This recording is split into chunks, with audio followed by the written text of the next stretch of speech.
अगर आप राजस्थान के किसी भी कॉम्पिटिटिव एग्ज़ाम्स की तैयारी कर रहे हैं तो ये वीडियो आपके लिए बहुत ज़रूरी है, क्योंकि आज हम जानेंगे राजस्थान के प्रमुख लोक देवताओं के इम्पोर्टेंट फैक्ट जो एग्ज़ाम्स में बार बार पूछे जाते हैं। कभी आपने सोचा है क्यों आज भी राजस्थान के गांव-गांव में लोक देवताओं की पूजा की जाती है? इसके पीछे छिपी है ऐसी कहानियां जो आपको हैरान कर देगी। राजस्थान के लोक देवता आस्था, इतिहास और चमत्कार का अद्भुत संगम है। वीडियो को अंत तक जरूर देखें, क्योंकि इसमें आपको सभी इम्पोर्टेंट फैक्ट एक साथ मिलेंगे। तो चलिए शुरू करते हैं राजस्थान के लोक देवता पार्ट 10। हम पढ़ेंगे राजस्थान के नेक्स्ट लोक देवता खेतला जी के बारे में। खेतला जी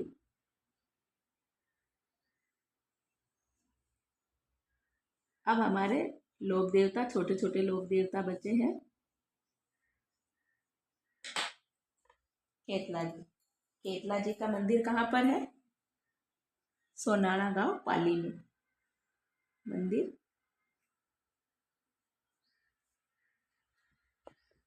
सोनाड़ा गांव कहाँ पर है ये? पाली में। इनका मेला कब लगता है? इनका मेला लगता है चैत्र शुक्ल एकम को। चैत्र शुक्ल एकम को इनका खेतला जी का मेला लगता है। यहाँ पर हकलाने वाले बच्चों का इलाज किया जाता है। यहाँ पर हकलाने वाले बच्चों का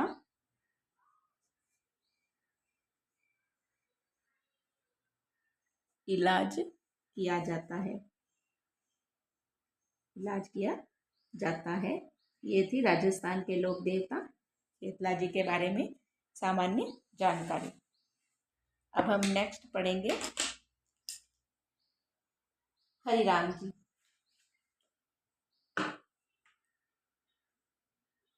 हरि राम जी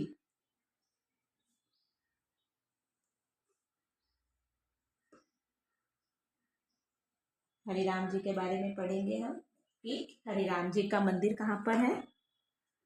इनका मंदिर है झोरड़ा गांव नागौर में। झोरड़ा गांव नागौर में। झोरड़ा गांव कहाँ पर पड़ता है? नागौर में।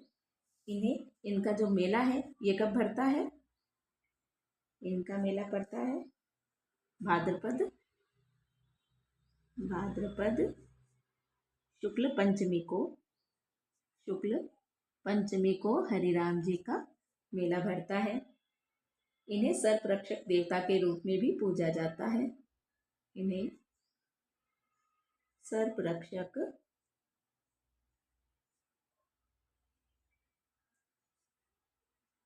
देवता के रूप में पूजा जाता है।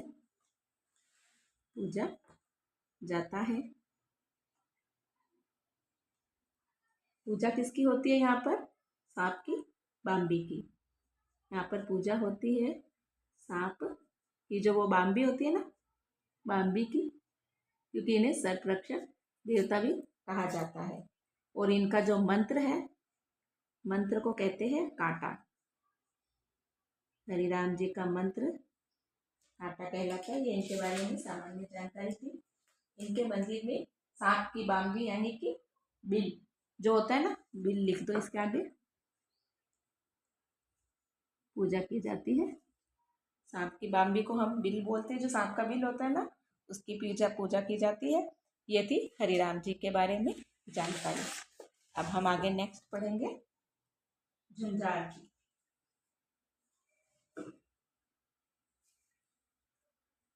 झुंझार जी के बारे में पढ़ेंगे। झुंझार आरबीएससी की जो 10वीं की किताबें चलती है ना, उस किताब में जितने लोक देवता थे वो सब हमारे हो चुके हैं। और ये कुछ छोटे मोटे लोक देवता है जो पूछ ले जाते हैं, हम इनको नज़रअंदाज नहीं कर सकते। इनका जन्म कहाँ हुआ था? इनका जन्म हुआ था इमलोहा गांव सीकर में। इमलोहा गांव कहाँ पर आता है? सीकर में। और इनका जो मंदिर है वो कहाँ पर है? झुंझार जी का मंदिर है सियोलदड़ा, सीकर में। सियोलदड़ा, सियोलदड़ा भी कहाँ पर है? सीकर में, जहाँ पर इनका जन्म हुआ था सीकर में, और मंदिर भी इनका सियोलदड़ा सीकर में है। इनका मेला लगता है रामनवमी को। मेला लगता है रामनवमी को।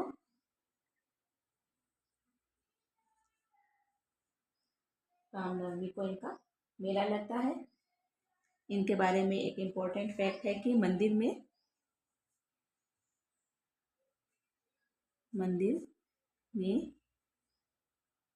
दूल्हा दुल्हन और 5 भाइयों की मूर्तियां लगी है। दूल्हा दुल्हन और 5 भाइयों की मूर्तियां है। 5 भाइयों की मूर्तियां हैं। ये थी झुंझार जी के बारे में सामान्य जानकारी। अब नेक्स्ट लोक देवता पढ़ेंगे हम मामादेव। अब छोटे छोटे लोक देवता बचे हैं। मामादेव,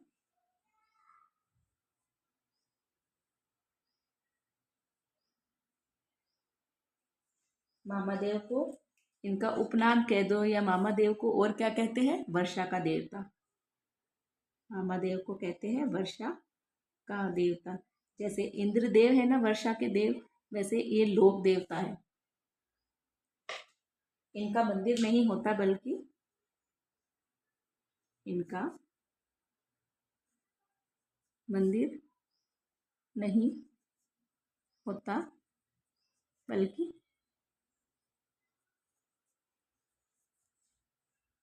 गांव के बाहर इनके तोरण की पूजा की जाती है। बल्कि गांव के बाहर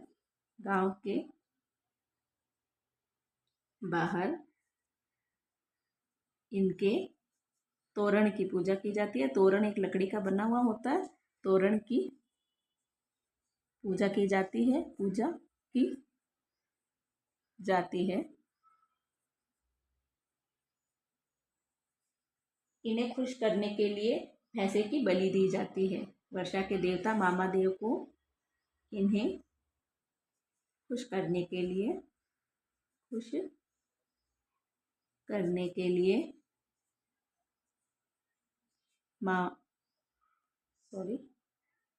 भैंसे की बलि दी जाती है।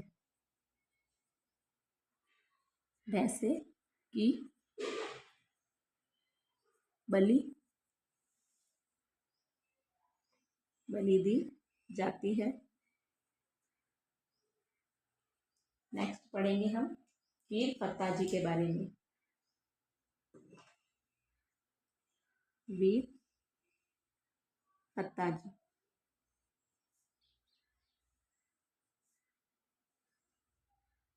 वीर फत्ता जी, इनका मंदिर है साथू गांव जालोर में। वीर फत्ता जी का मंदिर है, ये एग्जाम में सवाल आया हुआ है, साथू गांव जालोर में। इसलिए कह रही हूँ बार बार कि इन छोटे छोटे लोक देवता को भी आप हल्के में मत लेना।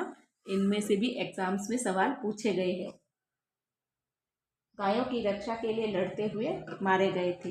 ये जो फत्ता जी हैं, ये गायों की रक्षा करते हुए मारे गए थे।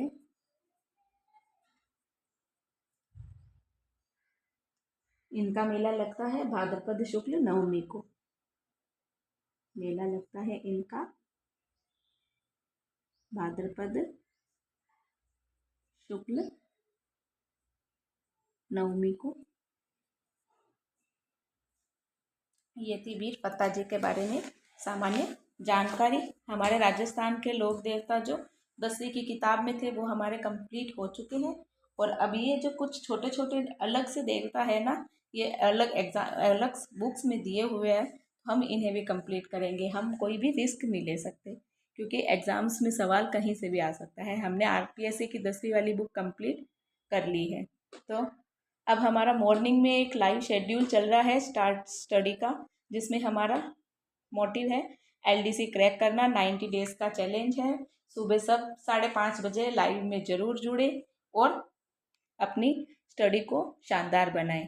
तो कैसी लगी आपको हमारे राजस्थान के लोक देवताओं के बारे में सामान्य जानकारी? अगर आपको जानकारी पसंद आई हो तो चैनल को लाइक शेयर एंड सब्सक्राइब जरूर करें। Thank you.